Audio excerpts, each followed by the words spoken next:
C5 Aircrossa so prenovili, ampak s prenovo v bistvu niso prav veliko spremenili.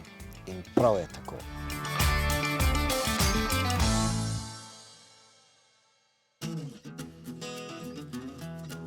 Prenovo je seveda dobil novo masko, nove žaromete in pravijo, da ta nova maska izraža še več moči. In s prenovo je avtomobil dobil tudi nove zaslone tukaj v kabini in ne moremo reči, da je s temi novimi zasloni Citroen naredil neko posebej boljše delo. Namreč tudi po prenovi je zabavna elektronika v tem avtomobilu najslabša plat tega sicer odličnega avtomobila. In najboljša plat tega avtomobila je pa zagotovo udobje, družinsko udobje. In ta avtomobil je po družinski plati zares izvrsten. Poglejte, zakaj. To je namreč eden redkih današnjih avtomobilov, ki jih še dobimo s 3 ločenimi sedeži tukaj za otroke. In te sedeži so posamično pomični in prilagajamo lahko tudi njihov naklon. Prav nič ne zaostaja udobje za prednja potnika. In ja, ta dva sedeža sta opremljena celo z masažno funkcijo, ampak verjemite mi, da ta masažna funkcija je pri teh sedežih še pravzaprav najmanj pomembna.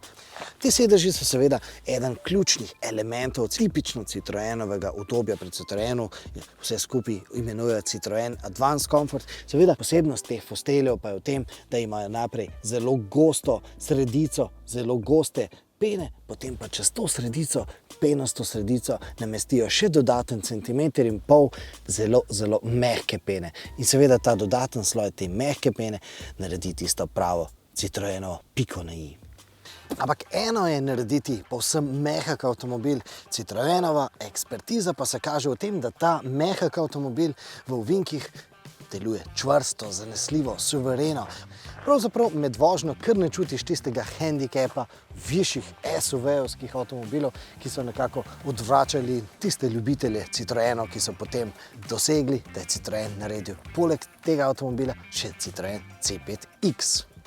Zdaj pa kar se tiče pogona, no ta avtomobil je priključni hibrid in ja, električna vožnja paše, godi in je zelo dobrodošla in tudi zelo ustreza. Pa vendar do električne vožnje je na razpolago za komaj okoli 30 km. Ustreza recimo tistim družinam, tistim mamicam, ki popoldne svoje otroke peljejo na popoldanske dejavnosti, recimo na kakšno jahanje. Ustrezalo bo seveda tudi tistim, ki ves čas nekaj švigajo po mestu, levo, desno, gor, dol. Ampak, če si boste ta avtomobil omislili zgolj zato, da se boste sami vozili s tem avtomobilom samo v službo in pa nazaj, potem takem rajši predlagamo, da si omislite električno kolo.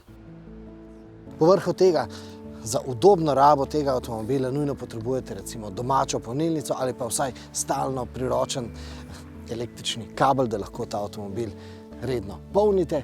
Kajti, če boste razmišljali, da boste ta avtomobil polnili recimo z benzinskim motorjem, potem takem morate računati, da poraba tega avtomobila ne bo znašala samo recimo tam 6-7 litrov na 100 km, ampak se bo tudi dvignila na vsaj 9 litrov. In prav to so verjetno tisti glavni razlogi, zakaj večina kupcev pravzaprav na koncu izbere kar klasičen, navadni bencinski turbomotor namesto takšnega hibrida.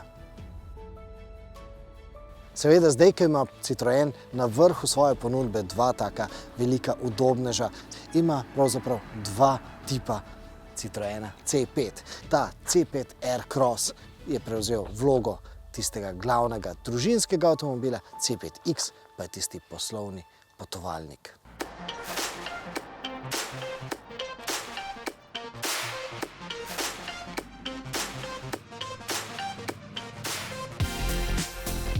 In predlagam, da poslovnega potovalnika izberete kot vaš naslednji klik.